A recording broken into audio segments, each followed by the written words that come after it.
সন্ধেবেলায় যখন পড়াচ্ছিলাম ওদিকে দেখো ডোডো কিন্তু আমার পাশে বসেই ছিল, একটু খেলা করছিল ঘোড়া নিয়েও। কিন্তু ঘোড়া খুব ভালোবাসে, ঘোড়া দেখলেই টকবক টকবক করতে থাকে।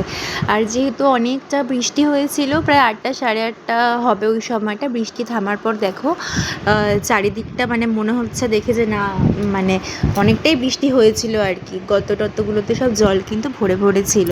আর ওদিকে দেখো রিচিকা আমাদের জন্য কিন্তু স্যান্ডউইচ নিয়ে এসেছিলো পড়ি আসার পথে। আর আজকে না ভীষণ ঝাল ঝাল খেতে ইচ্ছা করছিলো, কারণ ঠান্ডা লেগেছে, একদম মুখে রুচি নেই। তাই জন্য ভাবলাম ঘরে যেহেতু ম্যাগি আছে, ঝটাপট কিন্তু ডিম, লঙ্কা, পেঁয়াজ এগুলো দিয়ে ভালো করে একটু ম্যাগি বানিয়ে নিই। তো আমি আর রিচিকা কিন্তু আজকে রাতে ডিনারে এটাই করেছিলাম, ম্যাগি ভাজা।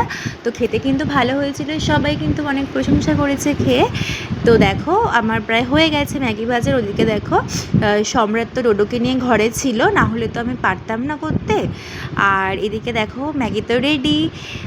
এটা হচ্ছে ফাইনাল লুক ম্যাগির। বৃষ্টির রাতে যদি এরকম থাকে গরম গরম ধোয়া ওঠা ম্যাগি, আর কি চাই, তাই না?